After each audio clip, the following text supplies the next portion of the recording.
The hosts feel it would be a little unkind to present this podcast without just a word of friendly warning. We are about to unfold the story of Frankenstein, a man of science who sought to create a man after his own image without reckoning upon God. It is one of the strangest tales ever told. It deals with the two great mysteries of creation, life and death. I think it will thrill you. It may shock you. It might even horrify you. So if any of you feel that you do not care to subject your nerves to such a strain, now's your chance to. Well, we've warned you.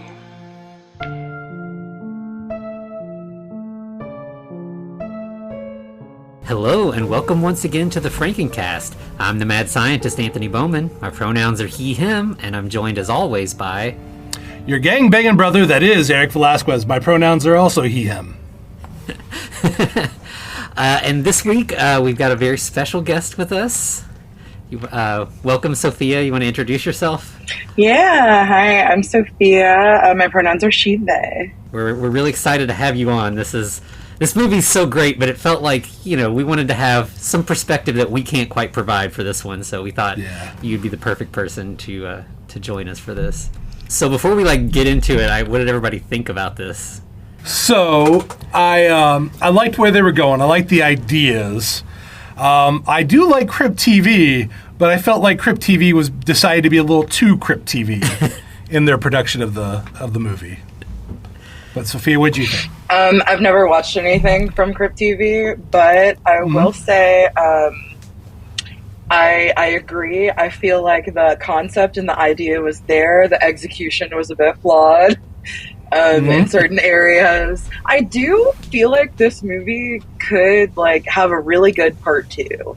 And I don't think that often about horror films or scary movies, whatever we want to call this. But yeah, I feel like there wasn't a lot of scary or horror, which is crazy because the trailer kind of made me want to piss my pants. Right? Yeah. Oh, by the way, we didn't mention what we're talking about. We're talking about the angry black girl and her monster. That's what we're talking about.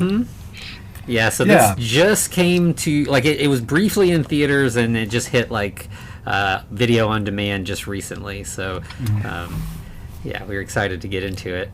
But to kind of jump off of where Sophia was talking about, I feel like, honestly, I think if you gave this to Jordan Peele, he would do this so much better. Yeah. Absolutely. I'm not dissing anybody at all.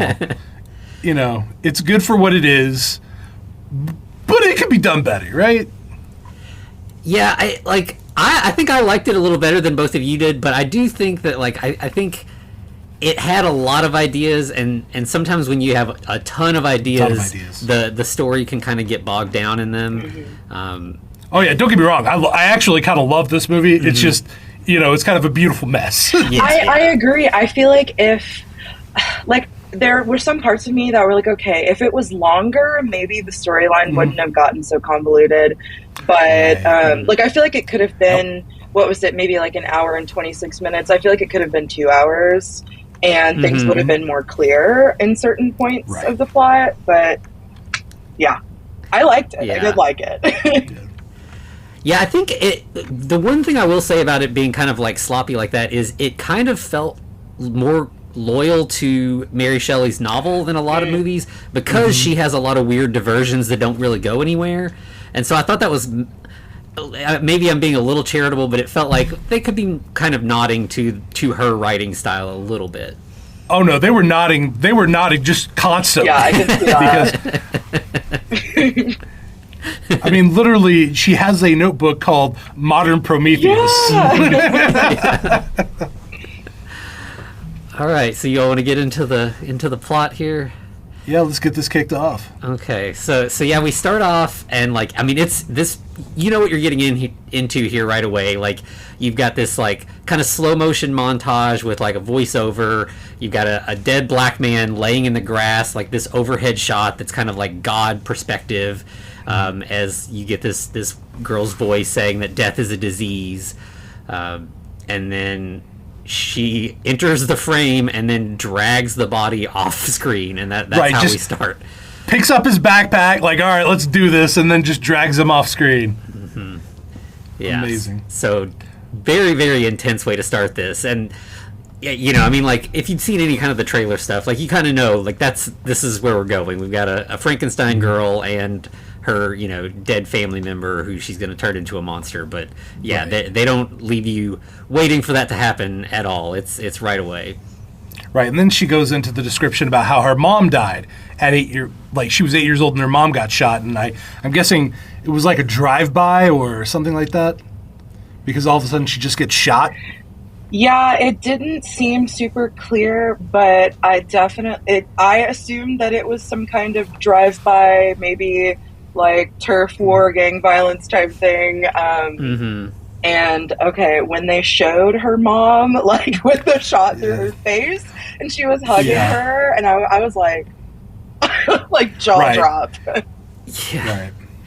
Yeah. That's what I'm talking about with Crypt TV. Like, they always go for the gore shot because they're primarily like special effects, right? Okay, gotcha. That's why the blood and the violence was like hyper realistic, and we even get like a ballistics dummy for a cop Yeah, later on. It was good. The gore was great. I was very much impressed. Yeah. Yeah, like the whole thing with the mom's, like, you know, it's pretty melodramatic. Like, she was literally had her head on her mom's chest and heard her last heartbeat, and you know, they're really, really leaning into, like, which I think that's sort of the thing that's like the impetus for her becoming the mad scientist, is like she has experienced death up close and personal, and it has fucked her up. Yeah, there's no way it wouldn't on those levels, right? Yeah. But then we also get the notation that her brother was in a gang, Kango's gang, which, interesting name. Okay, Kango. I love that name. I don't know where they came up with it, but like that's a great name for like a drug leader. What do we call it? Drug lord? I don't know. Yeah, it kept making me think of like the Kangol hats, but like without the L on the end. But he wasn't ever wearing one, so I don't know.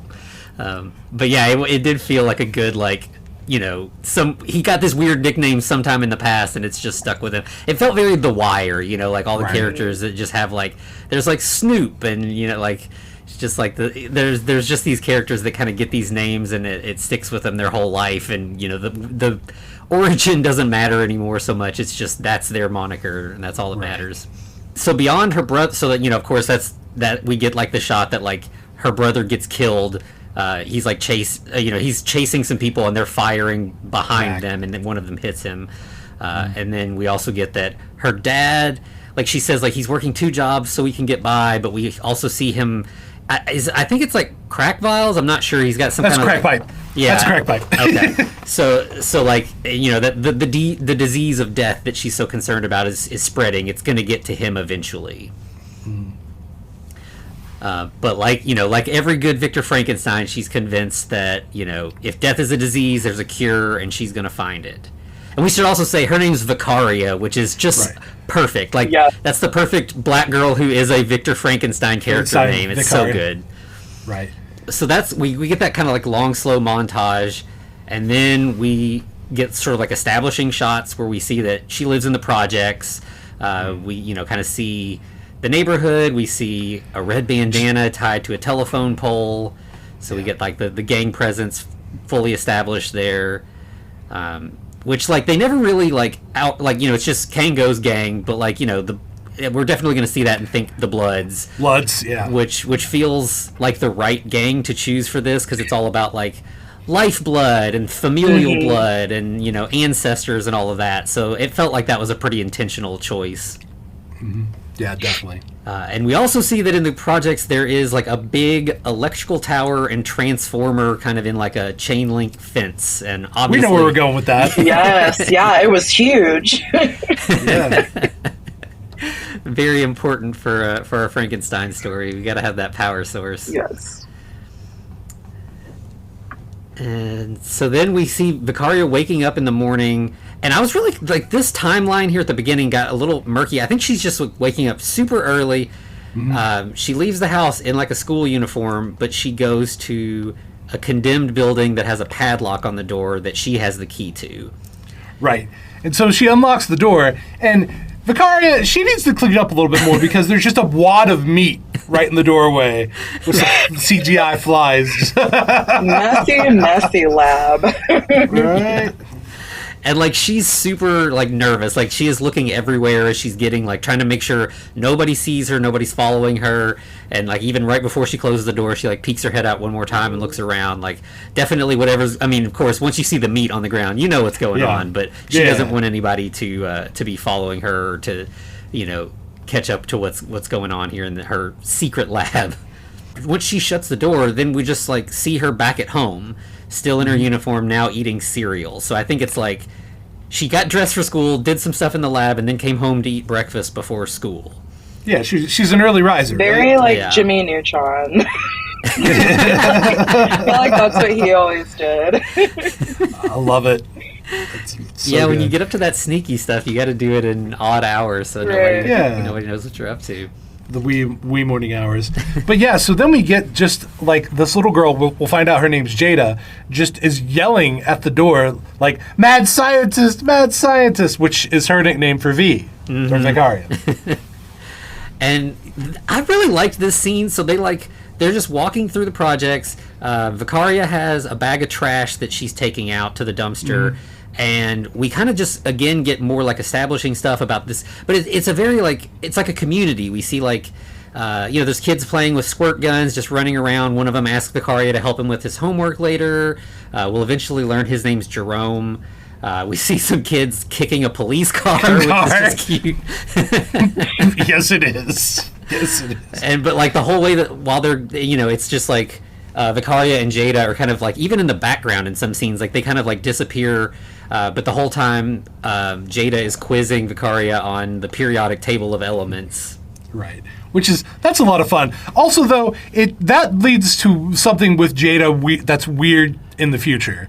Like, so she knows the periodic table, or at least she can read. Then why is she constantly going over the alphabet? Okay, I was wondering the exact same thing. I was like, why is she being forced to go through the alphabet a million times when she clearly knows letters? Right. She can read just fine. We don't need to keep hammering that in. Yeah. And so ultimately they end up getting to the dumpster, and then the trash bag breaks open, and Vicaria sees that there is like a crack pipe mixed in with the trash. So, she knows that her dad is using it again, but she kind of sends Jada on her way and cleans up the trash.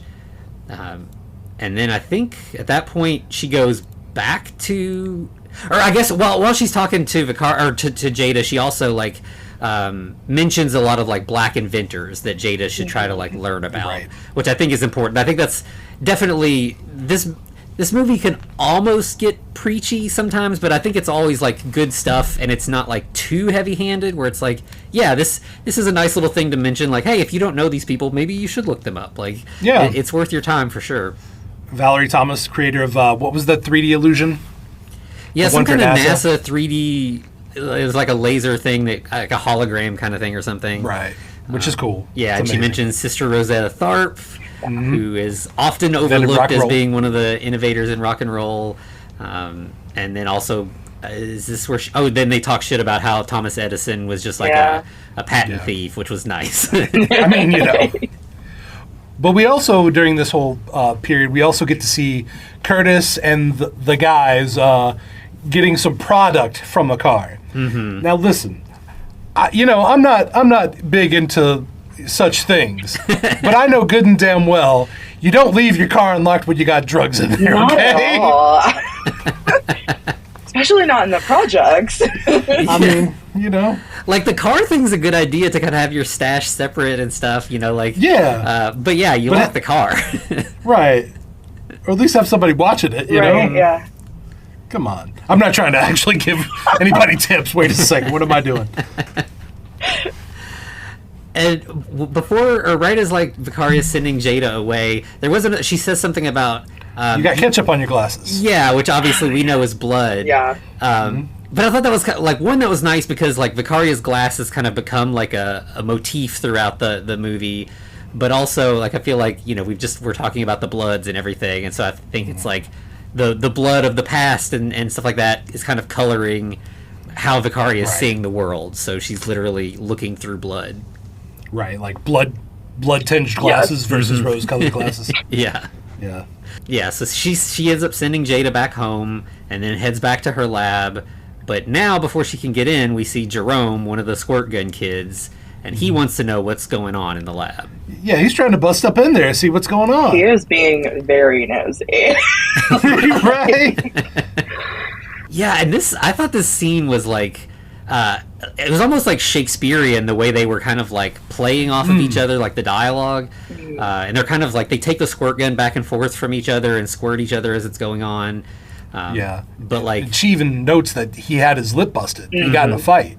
Why'd you get in a fight there, buddy, Jerome? Yeah, and he's like, "Don't worry about it. I'll make his heart stop." And she's like, "Oh, what?" She goes into the science. Like, what do you think happens when somebody's heart stops? Like, death is a real thing. There's a process, and it's not pleasant. And she kind of like, because and he says something about life is cheap here, and yeah, I think she's trying to show him that like whether life is cheap here or not, like it's a permanent thing, and like this is all of the factors that go into it, and kind of like scare him away a little bit from right. like Well, falling. it doesn't work exactly. So she like, all right, I'm gonna change tact on this, and I'm just gonna tell him I got bodies in there. There's tons of bodies in there, living, dead, slapped together. There's bodies. You want to be a body in there? All right, let's get out of here. And he's like, "Oh, you're the body snatcher," and then she's like, "I'm just messing with you." Yeah. But we get the first mention of like that's like an urban legend here in the projects, that there's somebody stealing bodies, which she is the body snatcher, but she's kind of playing it up here. But yeah, I don't know, this bit with Jerome, like, because he pulls out a bandana to wipe the water from the squirt gun off his face, and it's it's a red bandana. Yeah. But he's also sucking on a ring pop. Like, he's like right in that spot where he's still a kid, but he's trying to be a grown up. And he feels like he needs to get into this gang world to protect himself and to be part of this community and everything. So like, did he get jumped in? Is that what that implication was about? That's what I assumed was kind of like a type of initiation type thing. Right. This kid can't be more than what, like 12, like 11. Right, if that. Yeah. Yeah. So I guess that makes sense. Like like again, going back to The Wire, like I feel like that's definitely a touchstone for like the way that the project life is portrayed in this. And they definitely had like those young corner boys and everything in that. But yeah, you definitely get the sense that like Vicaria is knowing what happened to her brother, she's trying to like divert Jerome from this path. Right. So then we just cut to later.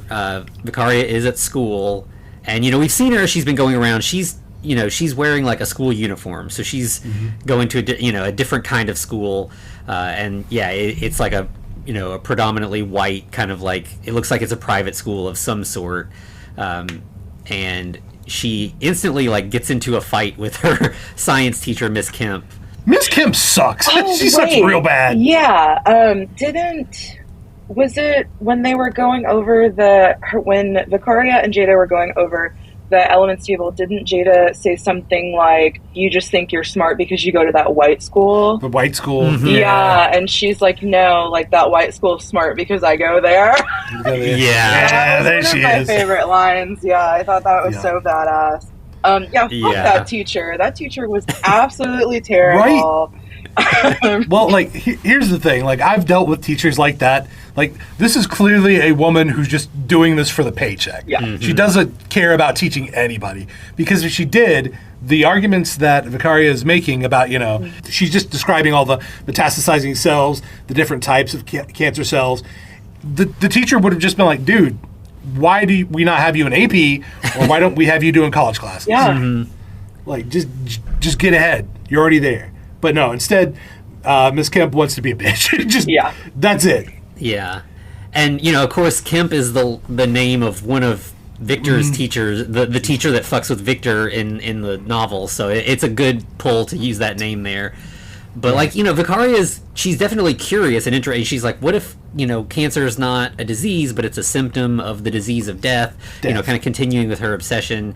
And, whether she's right or wrong, like, I feel like this is an opportunity for a teacher to encourage her, like, okay, explore that, experiment, see what you can learn about that. I want to, you seem interested in this, so follow that path and we can learn something together. Right. But Miss Kemp's got a better idea. You know what she's going to do? She's going to call security. Like a punk. Yeah. Boom. I was literally like, what kind of school has, like, security just, like, readily available to escort? Who knows? That's a good point. That they would actually be there within like a minute or two. Yeah, I know really some schools have like resource officers and stuff, but this like rich white school doesn't seem like the kind of school that would have that. Yeah, no, it was like a security at like someone's office, like get her out of here.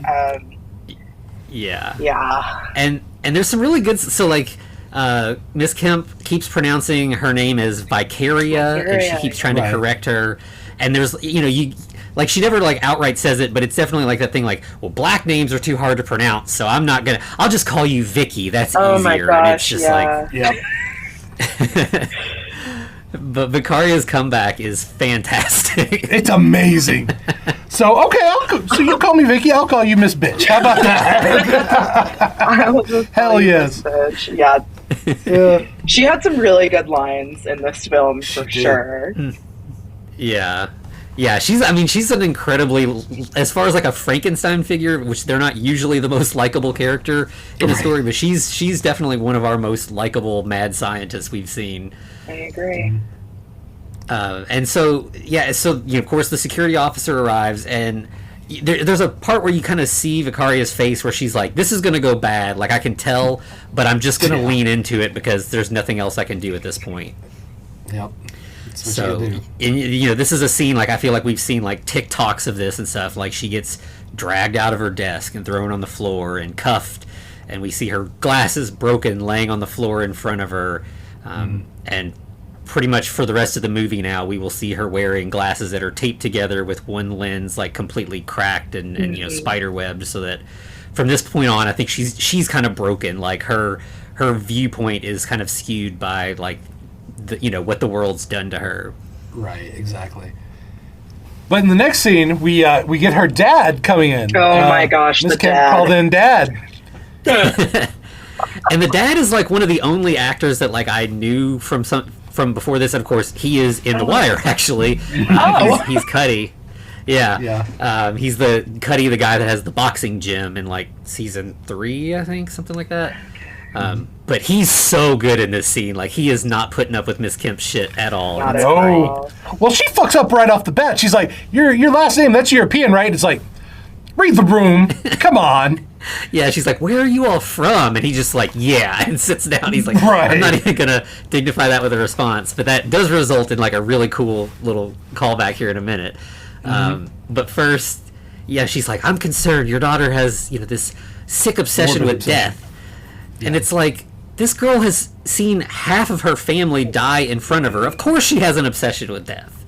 Yeah. Like, you should be trying to help her with that and encourage her to learn and not, and of course that's what the dad says is like, I don't need you to be calling the cops on my daughter. Like, you need to teach her and, like me, encourage her to think outside the box.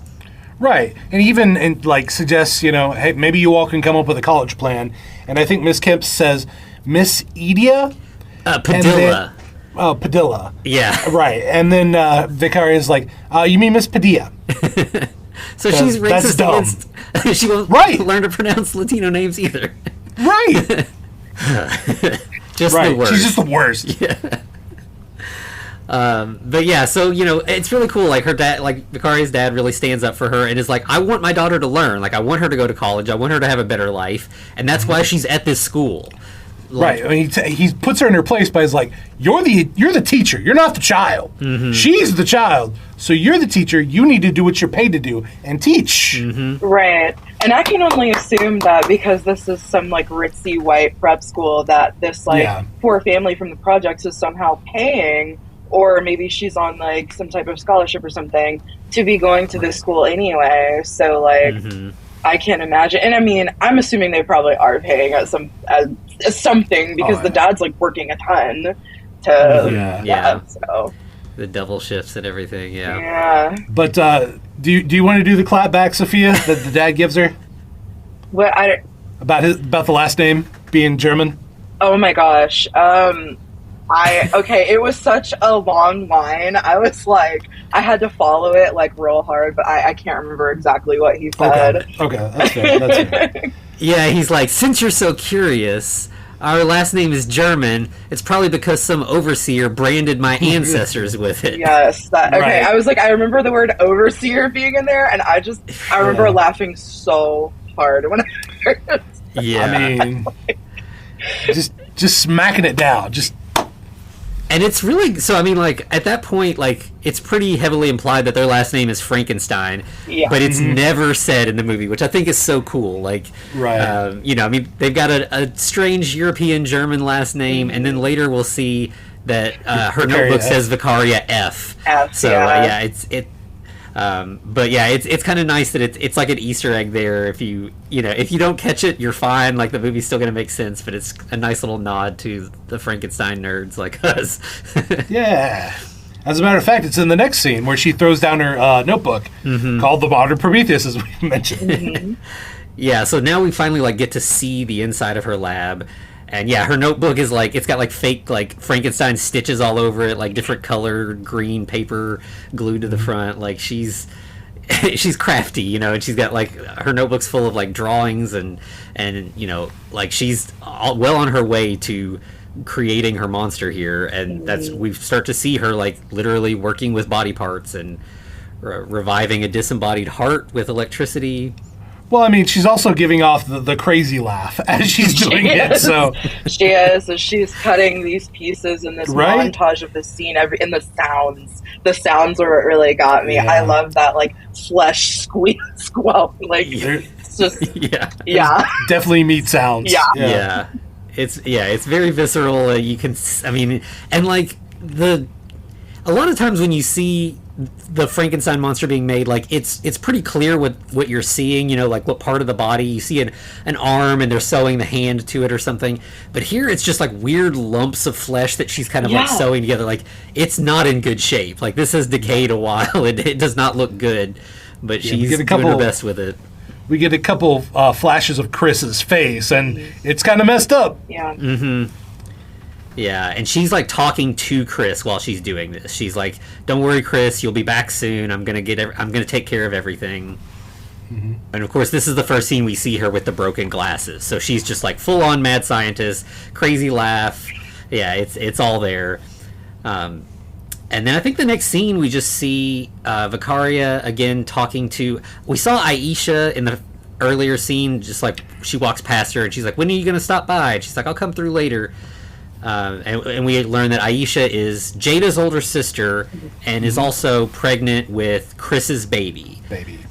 So these two kind of like damaged, broken families are kind of like coming together as one family here. And, you know, Vicaria, I think, is helping Aisha with her homework. Aisha's braiding Vicaria's hair. Like, you know, they're family. Yeah. They're forcing Jada to learn the alphabet again. Right. And we also get like we also meet Freeman, their brother, who's like in between Jada and Aisha in age, and he calls Jada a bitch, and Aisha's like, you know, don't call your sister a bitch. When you do that, you're calling all of us a bitch. Me, mom, you know, our mom, our grandma. So again, you know, ancestors, bloodlines. It's a big part of this story. Right. And you know, so she sends Freeman inside. He's in trouble.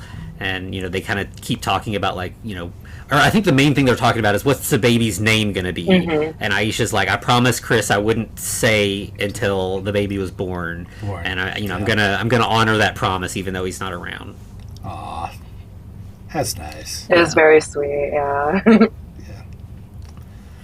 And then things take a turn. In the next scene, Vicaria's at home. It's at night. She's like playing with dominoes or something. I'm not really sure what she's doing. Well, she's putting the dominoes up I guess her dad was playing with him earlier. Oh, okay. And she wrapped a blanket around him because he either had passed out from exhaustion or something. I don't know. Yeah. But then we just hear shouting. People are saying like the police are here and gunshots. Yeah. Just kind of general chaos outside. And before she even goes outside, we hear that the police have shot Jerome. And we hear people like, what are you doing? He's just a kid. So there's other people there, in the neighborhood. It sounds like probably some kind of gang activity was going on. The police showed up, and of course the person who gets hurt is the child. Yeah. And by the time Vicaria gets outside, the paramedics have arrived, and they're desperately trying to revive Jerome. And he does wake up briefly, just long enough to he looks at Vicaria with blood dripping off his teeth. It's just really upsetting. And then he just kind of breathes his last breath as she watches. Well, he's smiling at her too, or either smiling or grimacing. He definitely was giving a little maniacal type smile. It was very interesting for a maybe face he's like, "Hey, dying. are you gonna take me into that body lab now?" Yeah. What is he was earlier he said life is cheap, that, and it's almost like he's like, see, I told you. Yeah. Even mine, it's but yeah, it's a really and it's like Vicaria has already literally witnessed 2 deaths, and now she's seeing a third. This is not a good situation she's in, where she's just again, this is why she's obsessed with death. It's all around her all the time. Yeah. And of course, we also get another scene where they take presumably Jerome's bandana and tie it off on a pole as well, just kind of signaling that he's passed on or another member is gone. Yeah, it's like a sign of honor memorial. Sort of thing. Yeah. Yeah. And then we just have Vicaria in bed that night. She can't sleep. She's tossing and turning, and we get some flashbacks of the electricity on the the defibrillator paddles, and it suddenly clicks with her. That's the missing piece. That's what I need, is that electricity. That's what's going to bring my creation to life. And she pretty much in the middle of the night just gets up and runs to the lab. She's like, "I got this. Let's do it. Let's go." It's a eureka moment. I gotta while the iron's hot, Right. But it's she already has a lot of the equipment, so I'm not sure what because she picks up this big ball of it's the most kind of nonsense science gear that we just love in so many Frankenstein movies. It's just a bunch of wires and metal shit glued together, and she just runs outside and just hangs it on the fence outside the transformer. I guess it's supposed to be some type of transmitting device for the electricity. And I guess it's some kind because it's not even attached to the wires, it's just attached to the fence, so I guess there's hanging there. Electrical fields or something, it's the quote unquote science, the nonsense science of monster movies. Right. The weird science, as it were. Yeah. And so she rushes back to the lab and raises up the slab, which in this case is just a door, which I thought was really cool. She's just finding stuff around to make her lab. You got to make do with what you got, right? Mm-hmm. I mean, even her dynamos are just what, not old AC unit fans? Oh yeah, old AC unit fans, yeah. Yeah. Yeah, it's all very just sort of whatever you can find, junkyard science. DIY really her cool. lab. Yeah. And so then we get our big moment where but here rather than lightning, we're using the transformers, so we see lights flickering around the projects as she's stealing all the power in the area. Right. We see electricity shooting through the power lines, she's draining this much power. Again, just shuts down the projects, right? Yeah. And so we see all the electricity in the lab, and then when it all stops, as we almost always do, it looks it didn't work, nothing happened, and just as she kind of gives up, okay, it failed, that's when Chris wakes up. Right. We know he wakes up because he's got the Vader breathing. Yeah. He really had that dark, raspy whole movie when he was alive, just evil, but not, because you can't help it. Yeah. Yeah, they did a really good job of like making him kind of like monstrous, but like not too scary at the same time. Yeah, the line that they kind of rode with him was really cool. But yeah, and so when he wakes up, he grabs her arm, and it's kind of like a jump scare. She screams, and then it just immediately cuts to like her waking up on the floor of the lab, and there's just like stuff scattered around, just like smashed equipment and everything.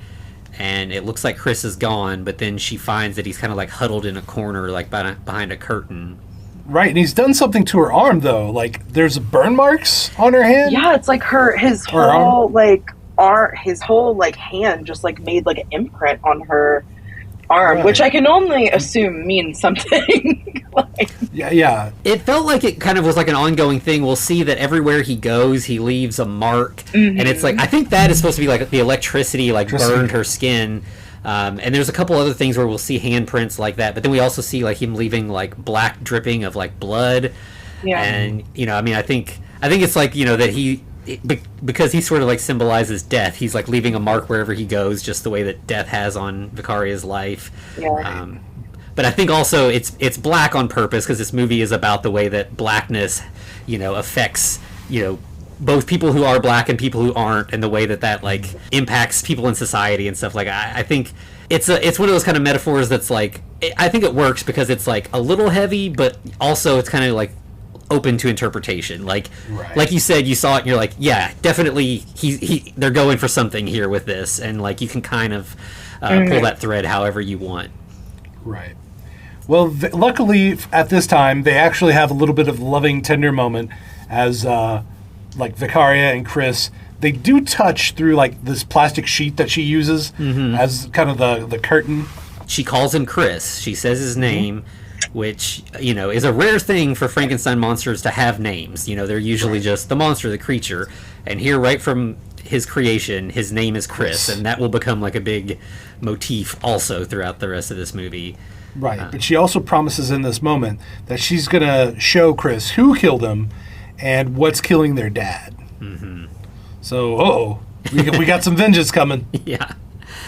And so as soon as she says that, we get the most like literal smash cut of all time. Like it hard cuts to him just punching through a window of the stash car.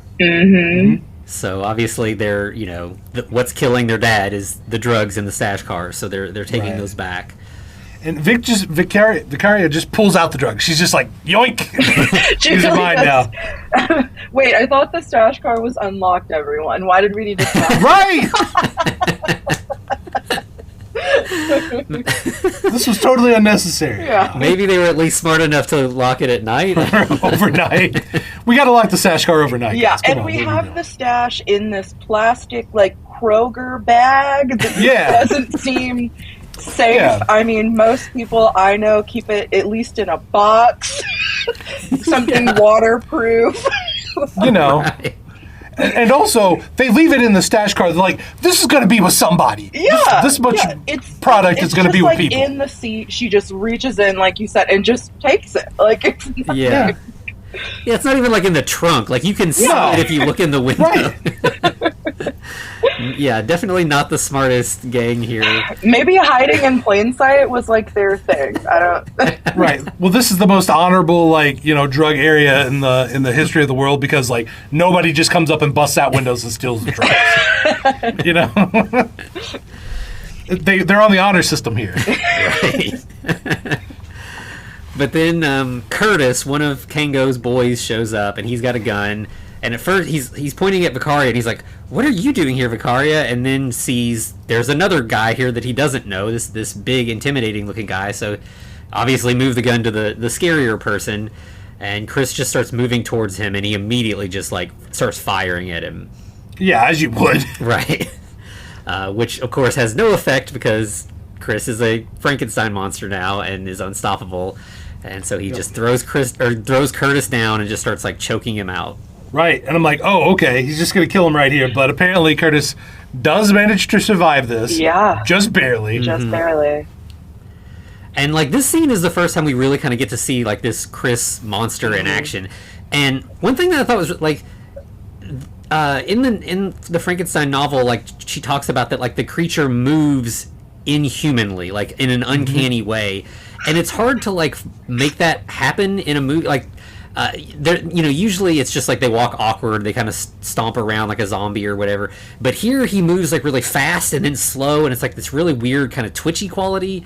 And it was like, oh yes, he is moving inhumanly. Like this, they nailed that. And he also like, because he's got like a hoodie on with the hoodie up, and he's got like a ton of dreads that are just like covering his face. So it kind of like turns him into a monster in that way. Like it's almost like Lovecraftian, you know. And I think that's definitely an intentional thing too, where we've got like, you know, black hairstyle, black body, you know, hoodies are like a thing that often gets, you know, like kids get shot in hoodies all the time and stuff. And so it's just like you take all of these like real life things, these real world things about black culture, and you make that kind of into a monster, which is what white America does all the fucking time. Yeah. Very much so. And I also feel like because we never really, I mean, after Chris is like monster-fied, we just never really see his face anymore. Like you said, it's just covered like the whole time, and that's like always been a really big thing of like Black Lives Matter movements and such, is like show their faces, like this is their face, because our like throughout history, like black faces, our identities have been so like erased and forgotten and just like, you know, completely like hidden. And I feel like that could be like a part of the message too, right? Yeah. Yeah, that makes a lot of sense.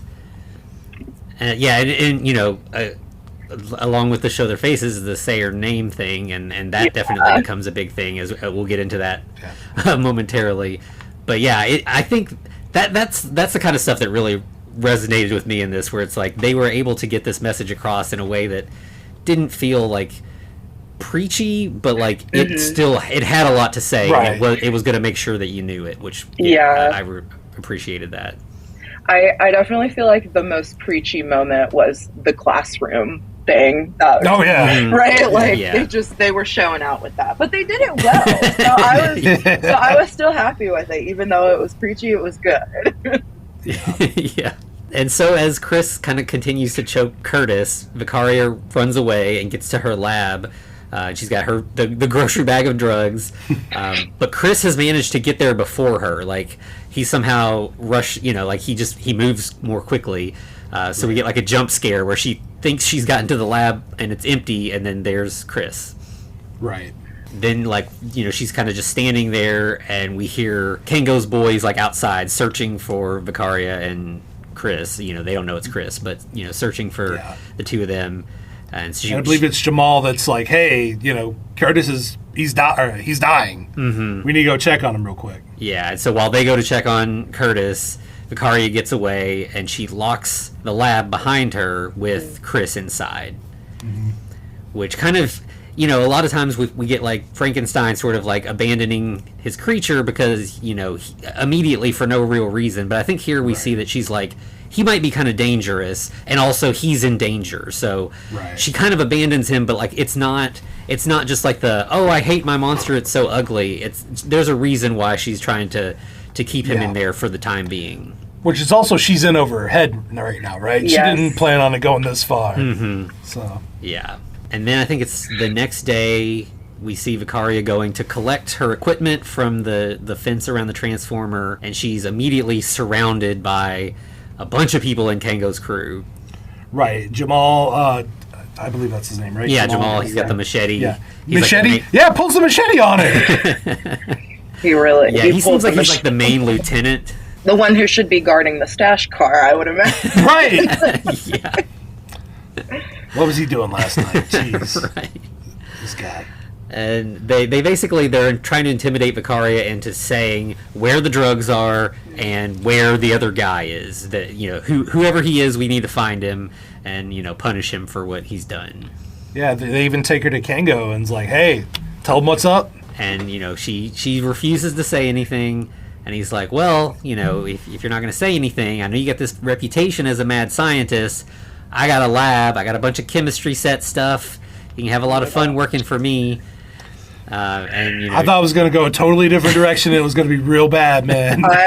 Look, okay, this is where the movie, like, totally just shocked me. I was not expecting it to go this way at all. Yeah. I was like, okay, look, Kango, first of all, she's a little bit more into biology than chemistry. Right. Right? Second of all, you really want this, like, kid cutting your drugs? Are you sure about that? like I think you can force people to do labor, in gangs and stuff, but I don't think this is the thing where you want to put somebody that you don't fully trust. Right, yeah. Right, try some product, buddy. I didn't lace this with arsenic or nothing, you know? Yeah, you just stole all my drugs. Here's all my drugs. Right. Yes, yeah. But like, I mean, I guess he thinks that his reputation and that like level of intimidation is enough to keep her in line. He does say something like, "Death comes quick around here. You better remember that." Yeah. Again, she knows that better than most. Like, she's seen it over and over again. At that point, we just get her coming home from school the next day, and Jamal grabs her and is like, "Time to go to work. First day on your new job." New job. And he's wearing a memorial, like, airbrush T-shirt for Jerome, which I thought was a nice touch, because, I mean...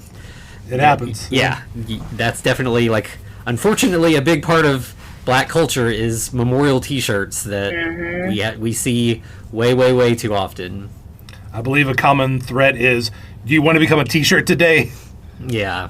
Yeah. So, that definitely also is just... Like, the people making this movie, they're paying attention. They're like putting in those details and making this world feel real. As much as a science fiction movie about a monster can feel real. Right. So yeah, while he takes her to Kango, and Kango kind of like explains how to cut drugs, but it's very confusing. It's this whole metaphor about rice. I did not understand this part. I was so confused about the rice metaphor, because he was talking about, like, if you have too much, like, it could just all go wrong. And I was like, right. What is too much rice, first of all? Right. Yeah. Well, part of it was like, is this a threat, or is he actually giving her instructions on how to do it? I wasn't clear on that either. I was like, I wasn't sure if he was, like, making a metaphor about death again, or... Yeah, this was definitely the part that I was just like, I think they maybe should have taken another pass on this dialogue in this scene. It was a little odd. The end result is that he's telling her, you just need like a grain of rice size amount of drug per, which he doesn't really say how much of the other stuff to cut it with, I don't know, but like, yeah, ultimately he thinks he's given her enough instructions, and they leave her to go to work, give her a little bag to start with. Right, but Kango actually does grab her by the arm, and he sees, hey, you got these weird burn marks on your arm. What's up with that? Mm-hmm. We don't get the mention, like, a little later we'll find out, they talk about that Curtis has those as well, and but yeah, I think Kango once again, everywhere Chris touches it, it destroys it or perverts it in some way. Yeah, I guess. Yeah, leaves a mark. And Kango's like, we're gonna find your boy. Like, you might try to keep it from us, but ultimately, we run this place, and he can't hide from us for long. Right. And he doesn't need to, really, as we'll discover later. Yeah. And so then we just see Vicaria leaving. Then, like, she, we don't really get any of the cutting of drugs. Like, it's not really necessary. Like, we know what's going on in there, so it's just like she's headed back to her lab. She gets there, and the lock's broken off. Like, seriously broken off. It's like thrown several feet away from the door. And she goes inside, and of course Chris is gone. Well, not only that, but I think her notebook's missing too, right? At this point? Yeah. And she hears shouts and gunshots outside again. We keep getting these moments where she hears through the door, violence going on. And by the time she gets out there, there's like a police car there with its lights going and everything. And there is a dead cop on the ground whose head is just like smashed. Well, is it 1 or 3? Because like they do like this panning thing, and it's like 3 cops got killed tonight. Okay. Yeah, that's what I think. It could, yeah, that would make sense. But yeah, we really like it. You know, we were talking about like the gore, and like this is, it definitely lingers on that one crushed head that just, yeah, it looks so good and so completely just mauled. Yeah, Right. You know, it's pretty clear that that was Chris. You know, that's not something somebody in Kango's gang would be capable of doing. Not even Jamal with his machete. And so then it's the next day. Vicaria is again hanging out with Aisha and the rest of her family. Aisha's kind of like, she's trying to teach her brother Freeman. She's like, you know, at school, they're not going to tell you the real history. They're going to give you the whitewash bullshit. Which they will, yeah. Yeah. She nailed it. Yeah, and so she's like, you need to find things and read on your own. That's where they hide the truth from us. And she gives him the autobiography of Malcolm X. Right. And I like how she mentions, you know, Columbus was just kind of a piece of shit that went around and raped people and, you know. Yeah, and she's like, I know Mom doesn't think you're old enough, but, like, you're only a year or two younger than Emmett Till, so you need to start learning these things because, you know, I mean, we just saw Jerome. Like, it doesn't matter how young you are. Like, you know, it's important to learn about the way America is so that you can, you know, survive it, basically. Yeah. I think, so she sends Freeman off to read that, and then, you know, she's like, Jada, are you ready to start reading? And she's like, no, not yet. And she's like, all right, then study the alphabet again. Right. And she starts reading it off to her imaginary friend Chris. And Aisha doesn't make the connection at all. She's just like, yeah, it must be, you know, some new kid in the neighborhood that she likes named Chris or something. Right. But then Aisha she has to pee because, you know, she's very pregnant. So she leaves, and Vicaria is like, what are you talking about, Chris? What's going on there? And Jada's like, you know. Right. She goes full creepy horror kid. Yeah, that was also another point in this film where I was like, okay, I'm not fucking with it. I hate creepy kids. Right? And that part did seem the most, like, unnecessary. Like, it was like, Right. I don't know why Jada is suddenly creepy. She was a normal kid a minute ago, and now she's just acting like a weirdo for no reason. The monster got in her, I guess. Yeah, maybe that's what happened. And yeah, she even, like, she starts reading her letters, and, like, Vicaria looks over at her, and suddenly we just hear Chris's, like, deep voice reading along with her. And, you know, like, you can't even hear her voice, so it just looks like she's making this scary voice. Like, her, you know, lips are moving right along with Chris's voice. And, of course, it ends on V, and, like, Vicaria, like, jumps up, like, what's going on? Who was that? Yeah, come on, you know. Silly. And this is where we're kind of brought to, like, there's a hole in the wall. So this is like another Frankenstein reference where the creature, the monster, is living outside the DeLacy family home. And he's, you know, creeping around there. Yeah, living in a shed, looking through a hole in their wall, and learning to speak English and read from, in that case, a foreigner learning the language, but here we have a child. So, yeah, I really liked this whole kind of reference here. I thought that worked really well. And that was something where it's like, they never put this part in the movies. Like, this is... this reference never really happens because it doesn't fit with just, like, the monster story. And, like, I thought it really worked here. Yeah, at least we didn't get, like, a 20-minute diatribe about, like, how Aisha was, like, leading up a resistance or something like that. You know? Yeah, we didn't have time for all that. But, yeah, I did think that was a nice little nod to it.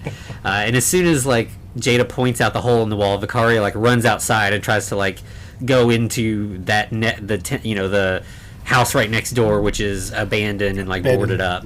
But before she can go inside, Jamal shows up and is like, where you been? You're supposed to be working. And he drags her away. While he's taking her to Kango, he's like, you know, Curtis is still in bad shape. He might not make it. He keeps ranting about this monster who attacked him. And I didn't believe him at first, but I ran into the monster, and I would have got him, but the cops stopped me. But I will find him, and I'm going to convince Kango that it's real, and we're going to get to the bottom of this. Yeah, you got to admire the guy's confidence, for sure. He really thinks that he can kill this monster. Right. And he threatens Vicaria and says something about, like, if Curtis doesn't make it, I'll kill you like I killed that cop. And it's like, you didn't kill that cop. Right. You saw that cop. That was not your doing. Right, yeah. So they go to, like, we didn't mention, but there's just like a couch in the middle of like the courtyard, which is again a very like The Wire kind of thing. I mean, and that's like kind of Kango's throne, and Vicaria like goes up to him, and they kind of get in an argument talking about like, you know, she's mad that drugs are ruining the community, and he's like, no, this is a service I provide for a community that needs mental health services. Right. He even comments, he's like, I don't know if you noticed, but, you know, we're not all getting the mental health services we need. Yeah, which, like, you know, he definitely has a point there. Like, you know, but, like, I think it offends Vicaria because she sees that, like, this could kill my dad, and this, you know, what you're doing is caused my brother to die. Like, this, you think you're helping the community, but you're kind of a parasite that's, like, feeding off the community and hurting it. Well, Kango, he hits her back with like, your dad cared more about his dead son than his living daughter. Mm-hmm. You know. Yeah, so, he begged me for these drugs. He's not worried about taking care of you. And obviously that hits close to home because she knows that that's true. You know, like she knows that her. You know, I mean, obviously he's a good dad to her, but like the pain was too much, and he prioritized dealing with his pain over, being present in life. And that happens. Like people in bad situations grieve, and they aren't always making the most healthy choices, but that doesn't mean he's a bad dad, and that doesn't mean he doesn't love Vicaria, but Kango definitely sticks the knife in there with that, and like yells in her face, "I'm the only thing keeping your family alive." And oh my gosh. It's a weird point. Yeah. Weird way to make that point, for sure. Yeah. What I also thought was interesting, just like hitting on more of like the systemic issues that the family and the community is going through in that film, is like, so I don't know if the dad previously had a like drug history like before, like when Chris was still alive and everything. I feel like they didn't really explain that super well, but what I also think about is, like we said, she found this vial at the beginning, so she knows that he's using again, whether that be like to like still go through the pain of this like grief with the son and everything, or also I think about like a lot of the times just like the circle of poverty in Black communities, and like he's having to work, like you said, all these extra hours, and like what's going to keep you awake more than anything? Some crack. What's going to power me through this like 18-hour shift that I have to work 5 days a week? Some drugs. So I thought that was also like a very interesting like point that they're low-key making, just about like Yeah, that makes a lot of sense. So then I think we cut to like, again, just after work. Like we kind of skip these work scenes. Time to get to work. No work scenes for us.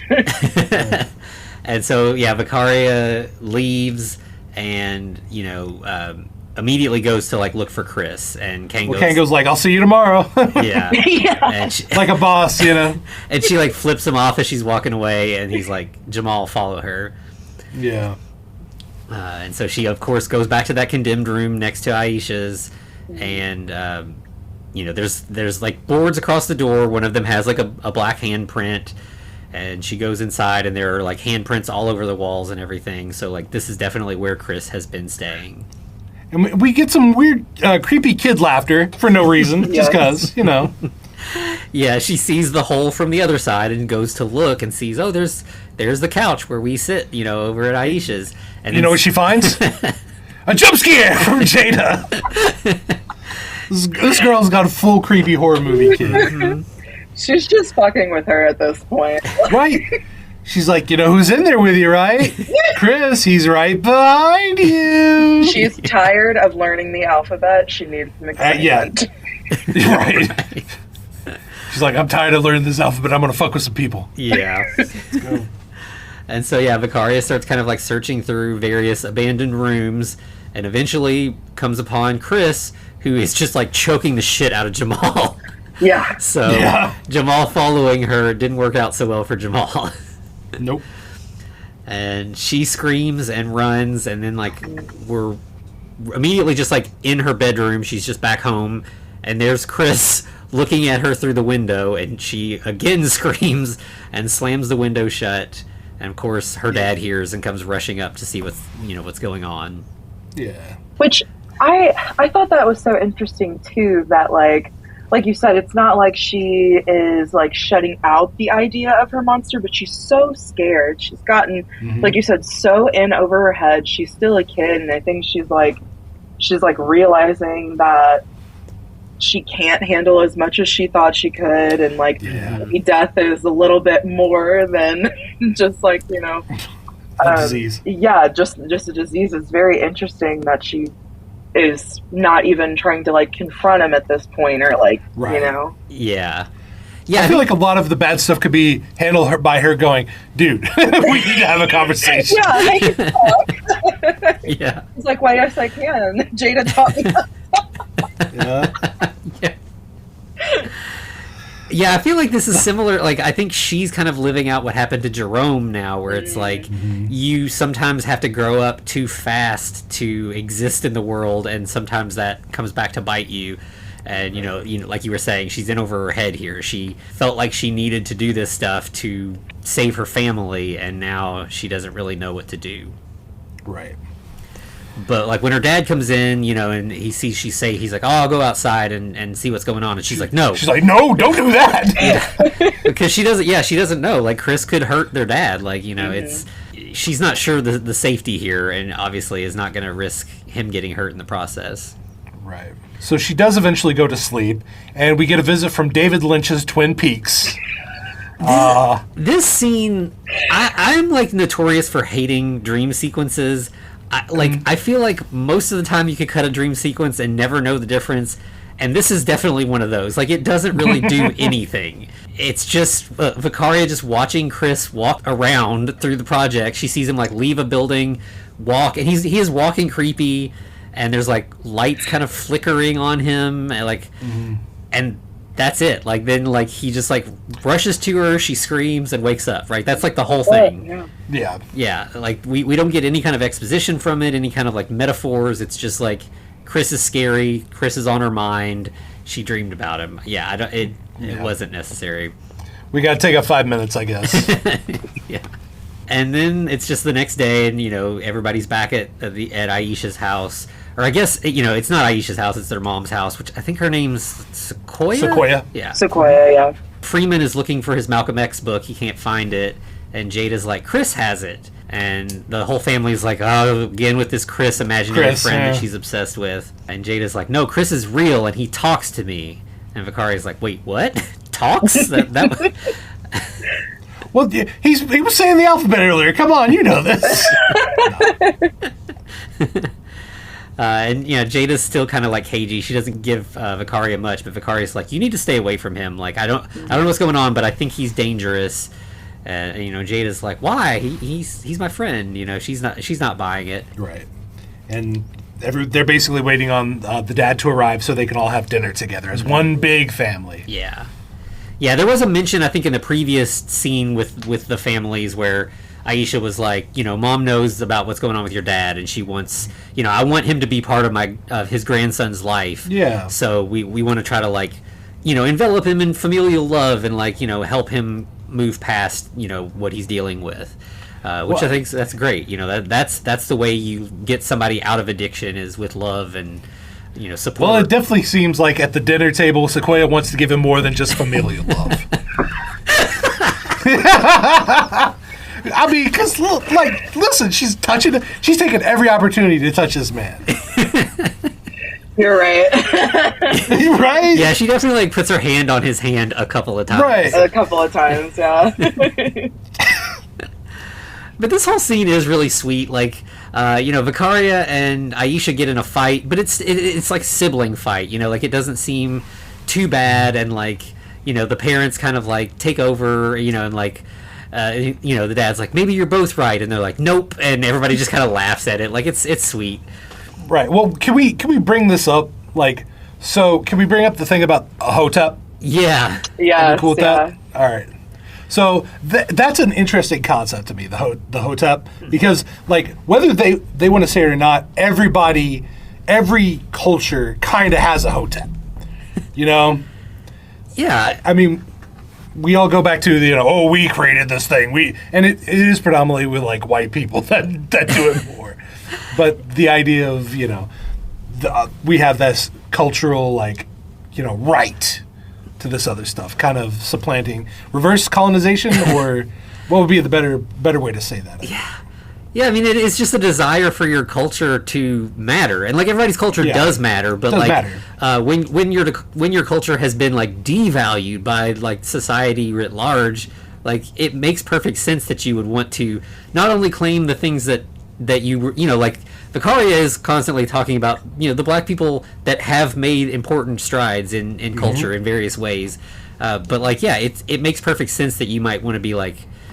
You might step a little bit, like mythologize your culture a little bit. Right. Like I don't think it's a bad thing. I think it's it's a way to kind of get by in society. Like everyone does it. To a point, yeah, absolutely. Right, everyone. Because that like the basic thing with that they're fighting about is at first they talk about like the Miss Kemp asking about their name. That's what starts the Hotep thing, and then the fight kind of devolves into Vicaria like being obsessed with like curing death, and Aisha being like, it doesn't matter if you cure death if we're still stuck in this fucked up system. Right. And Vicaria, shoots back like, yeah, but we can't fix the system if we're dead.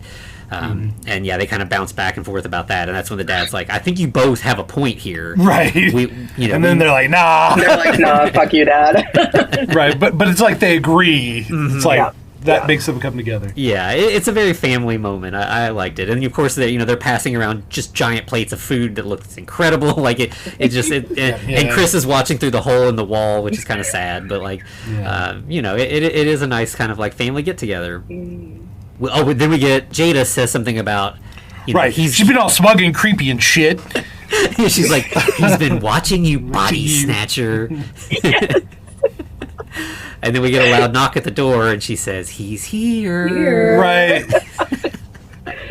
She was contractually obligated. Chris paid her money to say that. Yeah. Well, who's knocking at the door? It's not Chris. It's not Chris. Yep, it's the cops, of course. Of course it's the cops. And I thought this moment was so weird, like, just that like they communicated through the door, never opened the door. Like that was just so strange. I feel like that would never actually happen. Yeah. I don't think the cops will let that happen. Yeah, right? Like, yeah, because the cop says, can you open the door? And he's like, no, we cannot. And he's like, all right, well, have you seen anything suspicious? We're investigating the death of an officer. And he's like, no, we did not. And then they just leave. And that felt... I don't know. I felt like maybe they just like needed to move the story along and didn't know, but like it just seemed like that. I mean, I guess they don't have a warrant, but like still they would have found a reason to force that door open if they wanted to. And especially with like it being set in the projects, I feel like that's like the most like it's like such a vulnerable place. Everything is run down, condemned. There's locks all over the floor. None of them are on the door. Yeah. So I just feel like it was just odd that they like, it was just weird. Yeah, I feel like the writers didn't have an extra 30 minutes as the scene probably would have taken. And they're like, we're just moving past this. And isn't there like, they're kind of like laws where like, because the projects are owned by the state, like, I think police have a little bit of extra rights in the projects, don't they? It sounds very probably. I think it's like if they can, they don't have to have as much reasonable cause. Yeah, exactly. I think there's some stuff like that where it's just like they could be like, well, I think there's something, and then they just go in. I guess the only thing here that would possibly make sense here is that like they're just trying to hit as many doors as they can, and they don't have time to go into every door that resists letting them in. But I think that they would make the time. But it does work because then of course when the dad sits down, everyone's like really they're like, that's again where Sequoia like puts her hand on his and is like, you did a really good job, like thank you for protecting the family and everything. And I like the quote. He's like, didn't Chris always say you don't let the racketeers ruin the meal? Yeah. The Racket Busters. Oh, the Racket Busters. That's right. Because everyone says Racket Busters after that. Yeah, because he says Racketeers, and then they correct him, and then like it's like a whole thing where like everybody kind of does their impression of the way that Chris would say Racket Busters. Yeah. Right. I feel like jumping in and going, nah, he was right the first time. Just leave it there. And like I was like, is that? I don't know. Like I mean, I know like Racket being like a criminal enterprise, and the Busters would be the the cops. That makes sense. But I'd never heard that before. There's like a really old like gangster movie from like the 30s called Racket Busters, but that was the only reference that I saw to that. That is about cops like breaking up like drug operations. So it makes sense, but yeah. It's again, I think it's just like a family bonding thing where everybody's having fun and laughing and doing their silly impressions, and it's sweet.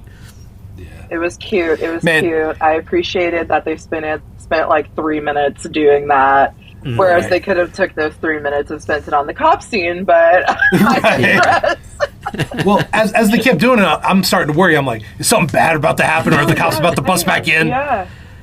Well, something is sort of bad. Well, so like, but. While all that's going on, while he's talking to the cops through the door, we also get Sequoia talking to Freeman, and she's like, "If you ever get stopped by the cops, what do you tell them?" And he's like, "I'm on my way home."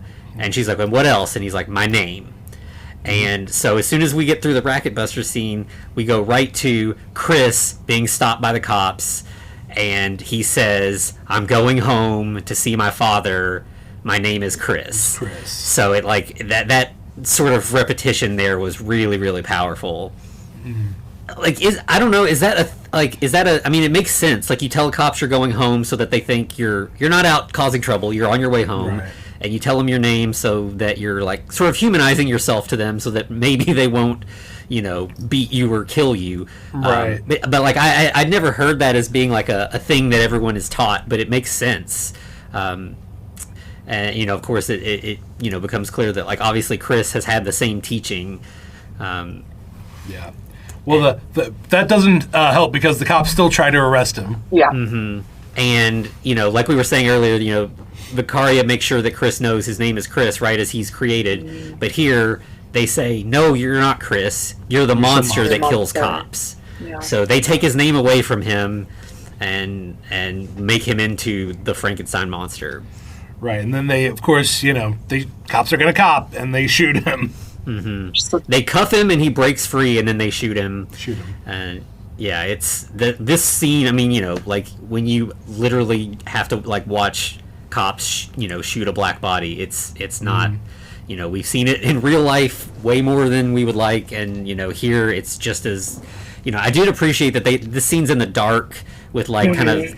The cop car lights pointed at you, so it's a lot of silhouette. It's not like they could have really, we've had a lot of gore in this movie, and they could have made this really gory, but I think it was a conscious choice that this did not need to be a scene of gore.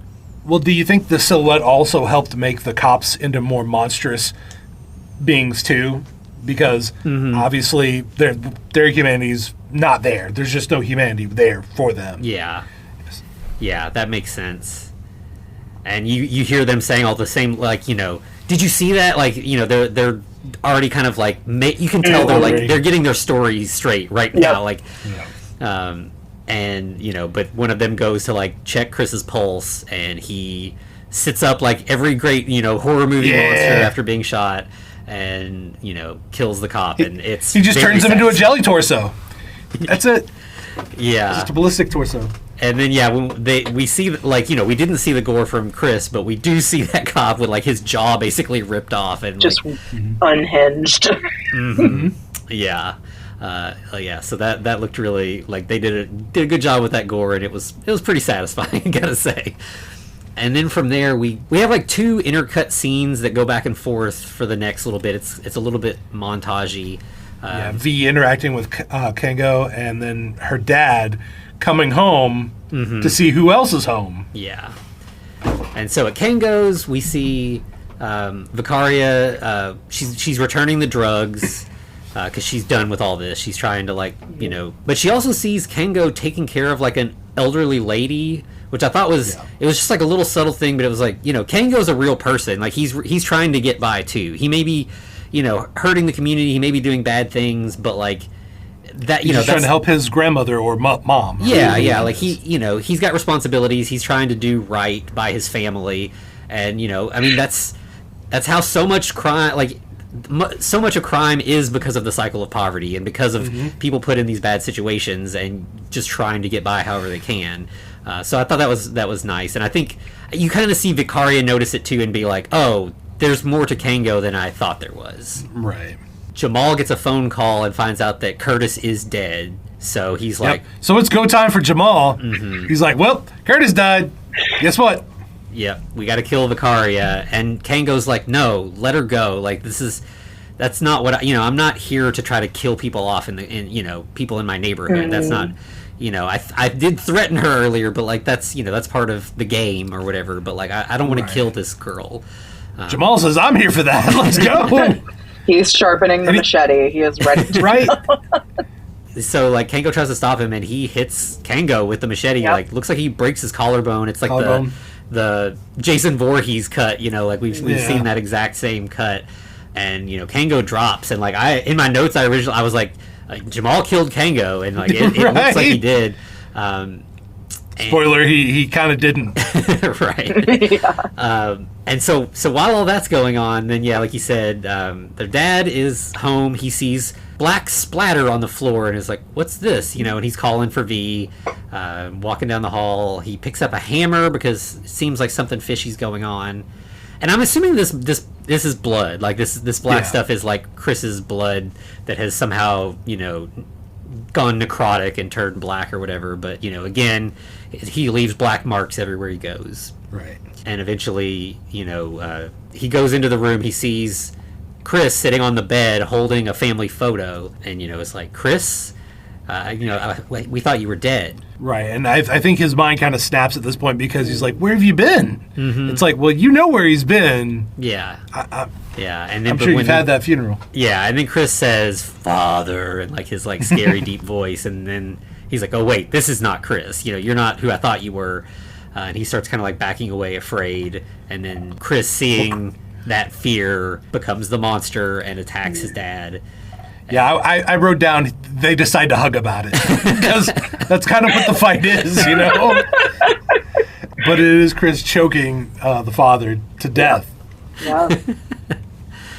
And as we said, like those two scenes are cutting back and forth. So we get Chris killing his dad while Jamal is attacking Kango. Those are happening with a lot of quick cuts at the exact same time. It's very intense. And then we immediately just cut to now V arriving home as well and seeing the same black marks on the floor, calling for her dad. And we kind of get like this sort of repetition of what we just went through. Right, with the Vader breath. Mm-hmm. And she picks up a kitchen knife. Her dad got the hammer. She picks up the knife. He's like a working man, and she is, a surgeon. So it seemed like the tools were appropriate. And she follows the trail down the hall, and then sees her dad laying there dead on the floor. She has a nice ugly cry about it. Yeah. I mean, it's like her whole family now. This is that's it. Like that's the last one. And so she's crying a little bit, and then you get like a cut where you can tell some time has passed and she hasn't moved, and now Jamal has shown up at the house, and he's got his machete and he's still trying to take revenge for Curtis's death. Right. So she kind of tries to fight him off with the kitchen knife that she had picked up earlier, and it, obviously a big ass machete has a lot more range, so she's not doing very well. Right. But then Kango appears. He's not dead. Hey. He jumps on Jamal, and they kind of start fighting. Well, that is until Chris appears at the end of the hall. We just see his hand like reach around the corner, and it's just like this very scary. Like it's all rotted. There's like no fingernails. It looks monstrous. Like part of it's like the pinky's really overswollen. Mm-hmm. Yeah. But Jamal, instead of just hacking at the arm like I would have personally done, decides he's going to look around the corner and see what's up.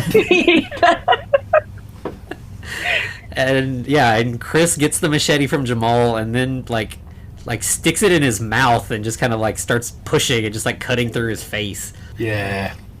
And this was one of the most like brutal and visible kills that we get. Like usually we see the after effects, but this one we're like seeing it happen. Right. But in the commotion, Vicaria and Kango manage to barricade themselves in another bedroom.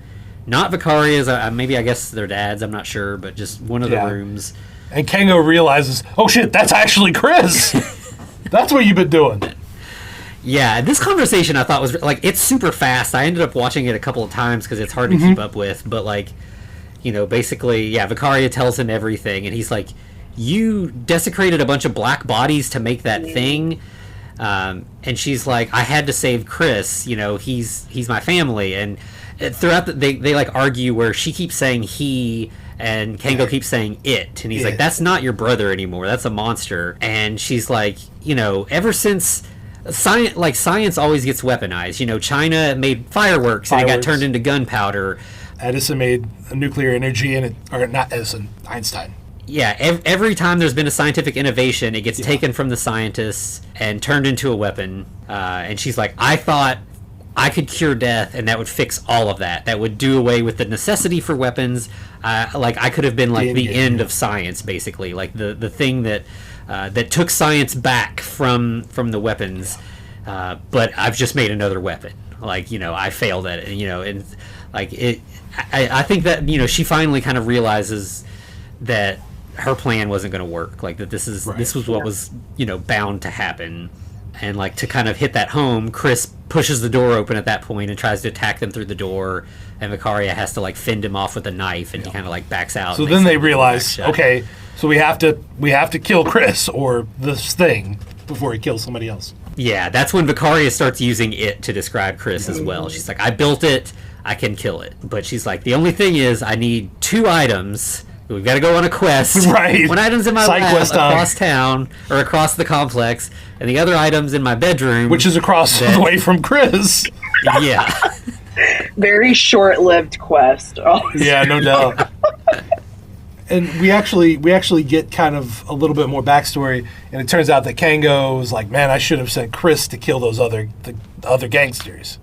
Mm-hmm. So that's why Chris got murdered. Got killed. Yeah. Yeah. So it's kind of like he kind of admits, "I weaponized Chris before you did, so this is my fault as well." And he's like, "Okay, I'll take care of Chris. I'll get the tool that's in your room. You go get the stuff ready in your lab, and I'll meet you there." Right. He helps her get out the window, and then we just see her arrive at the lab, and Jada is already there waiting for her. Creepy ass little Jada. Yeah. Creepy ass kid. She does not quit. Right. Yeah. But she's in shock, and there's something all over her face. Yeah. Yeah, she's got it's like a black handprint, like just covering her whole face. But I don't. In this case, I think it's blood this time and not burn. It seems it doesn't look like the burn scar kind of thing that Vicaria had on her forearm. Mm-hmm. She's like, Chris found me. He showed me where your lab was. That's how I knew how to get here. Yeah, and he showed me your dad too. Mm-hmm. And she's like, "I showed him the family, but he came back from the other side different. There's something wrong with Chris." Around that time, Kango shows up, and he gets to the door. Yeah, he slams into the door and then just kind of falls and is dying. He's in bad shape. Yeah. He's definitely Chris fucked him up pretty good. Right. See, I took it at the end as that Chris literally threw him against the wall at the very last part. Yeah. Because he has all those marks on his face. But it could have just been Chris grabbing him. But yeah, either way, he managed to get the tool to Vicaria, and she kind of goes to him as he dies and picks up the equipment, but she also, to echo what happened earlier, she takes Kango's red bandana and goes into her lab and ties it to a piece of the equipment, like they were tying it to the to the telephone poles. Right. Which I thought that was really nice because I think we've seen that Vicaria has been very opposed to gang activity in the community and everything, and I don't think this is her necessarily turning away from that concept, but I think she's maybe has a little bit better understanding of these are people too. Yeah, and she's definitely memorializing Kango no matter what. Right. She's definitely had a connection with him. They have an appreciation for what they are each doing, and I thought that was a really, really nice touch. She's learning that gang violence isn't the disease, it's the symptom. Exactly. There you go. Yeah, again. It's the symptom, yeah. That's a perfect way to explain it. Yeah, and that it's not Kango's fault. Like, Kango's in this Yeah. system that has, pushed him to this, in the same way that it's pushed her to the mistakes she's made. Yeah. But yeah, so she, sets up some equipment in the lab, takes the part that goes back to the transformer and connects that, and that's where she sees that Chris is out there, and he kind of starts chasing her, and she runs back to the lab. He gets inside, and that's when she flips the switch, and there's just like electricity going everywhere, just like lightning bolts shooting and stuff. Yeah. And we get like, as we've been saying, like Chris's voice has been this sort of like distorted, monstrous voice for the whole thing. Right, but while he's being electrocuted, he sounds more human than he's ever sounded before. Mm-hmm. And he's in pain, like he's screaming and crying in pain, but it sounds like a human's voice. Right. Which, that is pretty intense. And, he collapses to the floor, and Vicaria approaches him. And I'm like, nah, we know what happens. Come on, don't do that. But yeah, she's safe. But like this I think is like this little scene here, I think is like the capstone to the whole movie. He says, "I'm a monster. My name, Monster." Right. And she's like, "No, you're Chris. You're my daddy's son. You're my mother's child." So, and then like Jada's like, "Why did he hurt people?" And she's like, "Because they called him a monster and he believed them." Which that's so poetic. Like, because imagine how many kids get told, you're an idiot, or you're worthless, or this, that, and the other, and they become that thing that they're being told they are their entire life, even though that's not true. Mm-hmm. I mean, that's Kango too, right? Like, I think, Kango was probably Jerome. He started there, and like he was told his whole life, like, this is the only way that you get by in the world. Like, we don't have the things that the rich people do. Like, this is how we thrive in our little community. And it's a cycle that keeps telling people that this is what you have to do. And it's the cycle of poverty. It's and it keeps turning people into monsters, because they don't think that there's any way out. And then often there's not, like, because, they're just oppressed. Like, so yeah, I thought that was super powerful. Like, it just, that gave me goosebumps. It was just, a really, really beautiful way to, like, this is the mission statement of this movie. Yeah. Well done. And of course, he does cry at the end, showing how human he is. Before he passes. Yeah, when she calls him Chris, you get the tear rolling down his face. It's like she's giving his name back to him and turning him into a human again. Right. So Jada has a great idea. So she's like, are we going to bring the rest of the family back? And V's like, what? Excuse me? What now? Yeah. This twist, like, came, like, too sudden. It was right. I feel like we could have ended it there, and just everyone was happy at that point. We're done. Or not happy, but, we've hit a good ending. But now we got to keep going. This movie needs a part 2. Right? Like. Yeah. And so it works, because, like, Vicaria's like, what do you mean? And then it kind of just, like, it's cutting back and forth between them as they're talking, but suddenly they're just at Sequoia's house. Like, the conversation never really ends. They've just kind of, like, moved locations. And she's like, Chris came over to see the family and nobody recognized him, not even Aisha.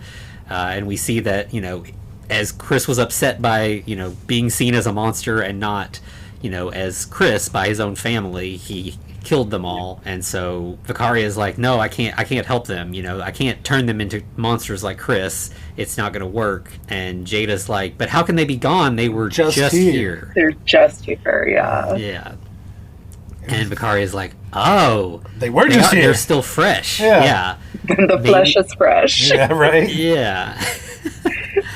And so then we immediately just cut back to the lab, and we see Vicaria throwing the switch again. And this time, when she revived Chris, like, the slab was, like, vertical, and we could see Chris there. But now it's, like, horizontal, and we just see the ends of shoes. So somebody's up there, but we don't know who. And after, the electricity for a little bit, she shuts it off, and we see Aisha sit up. Right. But Vicaria's like, all right, what's your name? I want to make sure that that you're cognizant, sentient, you can speak. She's holding her kitchen knife because she's just like, I'm not fooling around here. I'm going to make sure that this is safe. Right, but this is also kind of echoing back to say her name, right? Or say the yes, name. yeah. And instead of saying Aisha, she says Victor. Is he okay? And Victoria's like, no, what's your name? And she's like, it's Aisha. Shut up. What's going on? Is Victor okay? Who's Victor? The baby. Yeah, she puts her hands on her belly and then yells, he's alive, which of course is the line from every Frankenstein movie. The line. Yeah, it turns out that they were going to name the baby after Vicaria. Yeah, and so that's why she didn't want to tell earlier, is like, this is this honor we're going to give after the baby's born. But and it's also like, now we have, Victor Frankenstein. Right. Him now. Like, this is going to be... This is part 2. Yeah. And, like, we don't really often talk about the fact that, like, Victor as a name, like, it's like a victor is a person who is victorious, win, yeah. Mm-hmm. And this Victor has been killed and has now, he actually has, defeated death. He is, which is what Victor Frankenstein has always wanted. Right. So we actually have the victorious Victor Frankenstein here at the end. Right. Who is alive. So we're sure, though, the baby's not, like, jacked up, right? I mean... I've seen a lot of Tales from the Crypt. I'm just saying. I wondered the exact same thing. I feel like at this point we don't know if Aisha's even gonna like live through this pregnancy, right? Right.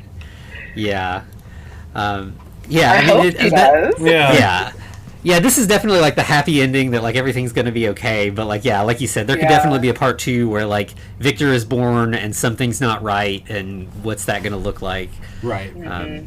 So can we? So at this point, can we? Let me ask a question. So, Anthony, you brought up something about Victor victorious.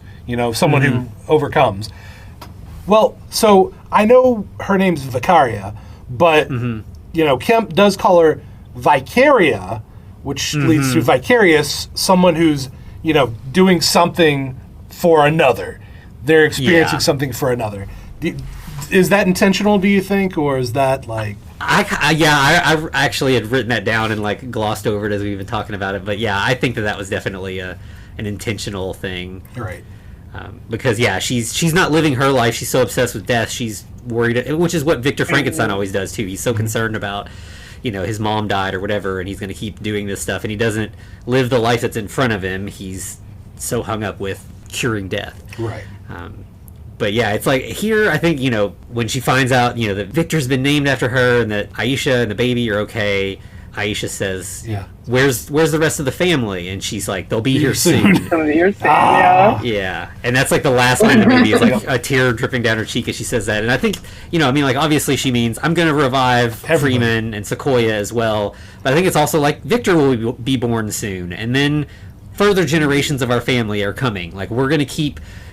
our family and black people in America, we're going to be here. We're going to keep going, and, we're not going away. We're going to, it's that, like, arc of justice bending, like, we're not going anywhere. We're going to be here. We're going to be here soon.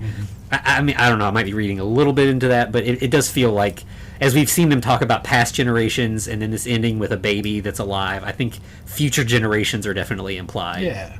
Which I think is, it's definitely a beautiful way to end a Frankenstein story. Yeah, absolutely. The most positive ending I think we've seen. True, yeah. It did feel like a very positive ending for such a gory film. Yeah, a movie that has a lot of grim moments and, like, justifiably so, but that could have, like, really just leaned into it at the end. And I think, so we talked to an author, Addie Tsai, I don't know if, but she wrote a book about like a queer retelling of Frankenstein, and it also ends with a very happy ending, and she was like, I feel like we've seen enough sad stories, and I wanted my queer Frankenstein to get a happy ending. And it kind of feels like that might be the thing here too, that like Bomani J. Story, the writer and director of this, might have been like, I needed to tell this hard story and tell this painful stuff, but like I wanted my black characters to get a happy ending. Right. And I think that's something any Frankenstein would want, is when actually someone can identify with the monster, they want that person to be humanized, and they want them to have a happy ending as well. Yeah. So that's the ending. Does anybody have any other thoughts? You have anything we didn't get to as we were going through? I feel like we should talk about the title. Okay. Oh, yeah, let's do it. Yeah. So that's Yeah, I obviously mean, a reference to what people will say, either the mad black woman or the mad black girl, something like that, as they're disparaging her, not knowing there's a reason. Right. And we see that, like, oh my gosh, now I'm going to say her name wrong because I'm thinking of Vicaria, her reason for being upset or quote unquote angry, like we said, she's surrounded by so much death and so much devastation in her life that she is trying to turn that around with her monster, quote unquote. Right. And she's also kind of been pushed back by her dad accidentally. I mean, he's trying to do the best for her he can, but obviously, he's dealing with his grief over hers, so she has more reasons to be resentful and things of that nature. So, yeah, and I mean, I think that the stereotype of like the angry, I think you hear it more for angry black women than angry black men, but I think it gets thrown around in both directions plenty, and. It's the kind of thing where it's like that scene in the school. Yeah. If that had been a white kid, that would not have played out that way. No. But not at all. Yeah. But there's this idea, like I think black people have to deal with that. Like white culture sees them as dangerous just by existing. Like that's you have a little black kid with a squirt gun, and the cops think he's got a gun, and like I think there's this idea that like black people are already weapons, and so she's already more dangerous in that moment, so we've got to call the security guard immediately, right? Rather than just reasoning with her, talking to her, or even elevating her. As I mentioned earlier, she could be like, "You're a genius, man. Let's do something with that," as opposed to slapping it down. Yeah, supporting her and encouraging her. I mean, that would have been the good teacher way to do things. But like, even as a bad teacher, Kemp could have been like, "I don't appreciate you interrupting my class. Go to detention." And the end. Like that's what a disruptive white kid would have happen. Mm-hmm. But no, Vicaria ends up with her glasses broken and handcuffed on the floor because she's perceived as an angry black woman. Mm-hmm. Yeah, it's definitely it's a title that's got a lot of weight behind it. Like as soon as you see that title, you're like, this. I kind of know what I'm getting into with this movie, and like yeah, it's a strong sort of like selling point. Yeah. Any other thoughts, Sophia?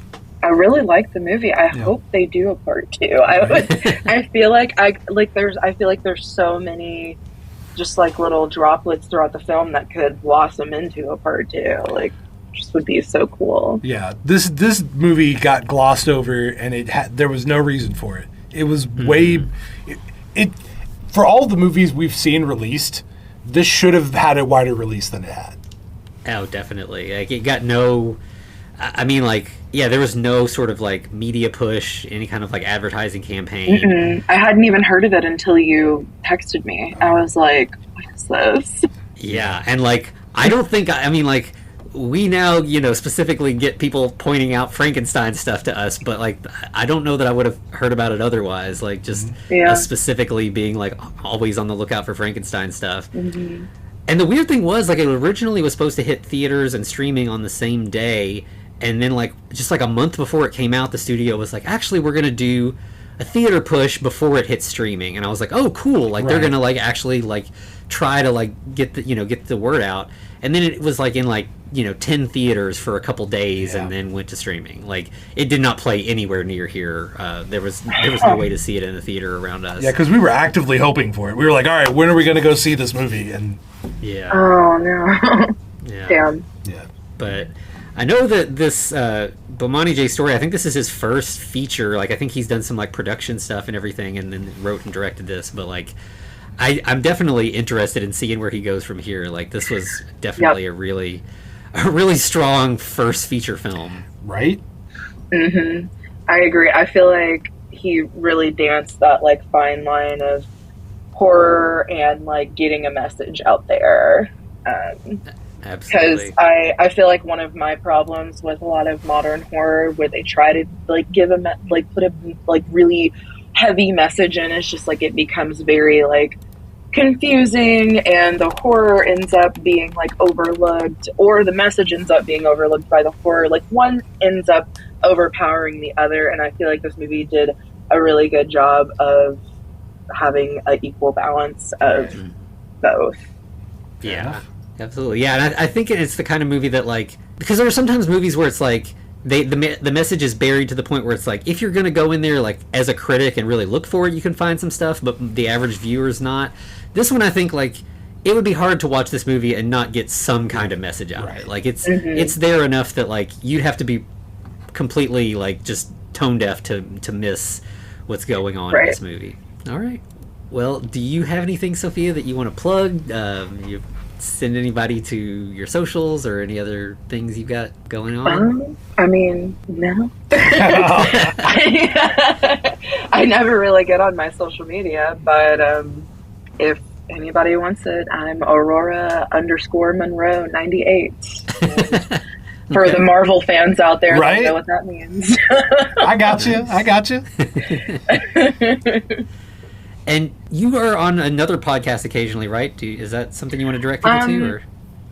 Yeah, we were doing it for a while with Queer Kentucky, Dorothy's Riot. I have no idea if it is coming back or not at this point. But me and a friend of mine are actually starting a podcast soon, and it's going to be like pretty much high thoughts on horror films. Nice. Okay. So yeah, we're gonna smoke and we're gonna watch horror films and we're gonna talk about them, and I'm super excited. It's something we've been talking about doing for 6 years.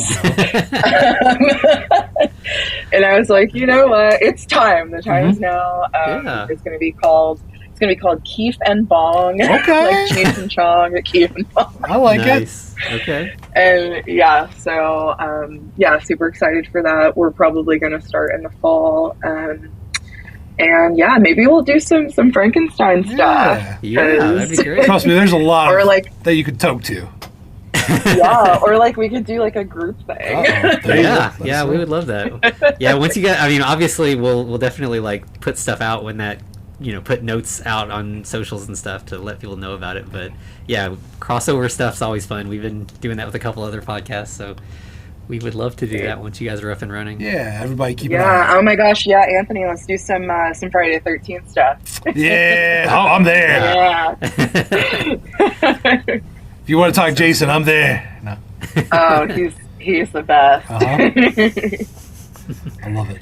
Well, this was super fun. Thank you guys for inviting me on. Yeah, thank you for coming on. We appreciate it. It was fun talking to you. It was nice to get your perspective on things. Yeah. Yeah, if you guys ever have any other things in the future you want some commentary with, feel free to reach out. Yes, definitely. Will do. So in our back to school special, Anthony, I think I got a little bolt in my neck. Oh yeah. I was trying to remember what we had next. Yeah. Right. So or the big monster on campus. Yeah, Bolt Neck is, I think, a pretty not very well-known movie starring Ryan Reynolds. So I'm excited to check it out. It should be interesting. I think it's not. I have a VHS copy of it that I have like ripped for us to be able to watch as digital, because I don't think it ever got put out on DVD. But I'm excited to watch it for the show. It should be. Definitely a change of pace from this. It's a lot sillier. I'll say that. Right, and this even has Matthew Lawrence in it. It's going to be so good. Oh, wow. Yeah. Yep. So that's what we'll be getting up to next week. If you can find that somewhere, Bolt Neck or Big Monster on Campus is the other title. Yeah.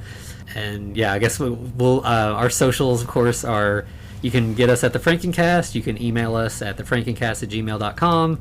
And you can find us at patreon.com/thefrankencast, where we do more freeform, loosey-goosey kind of stuff, less formatted stuff. So, we're definitely welcome over there. We'd love to have you check out our experimental side. Right. He said experimental. So, all right. Well, in that case, to be continued. Looks like you've survived another episode. The Frankencast is a production of FCR Media. It's hosted by Anthony Bowman and Eric Velasquez. Follow us on Twitter at The Frankencast, or send us a letter at thefrankencast@gmail.com. Our cover art is by Amanda Keller. You can find her at Keller Illustrations on Instagram. Our theme music is by Vivek Abhishek. Thanks for listening.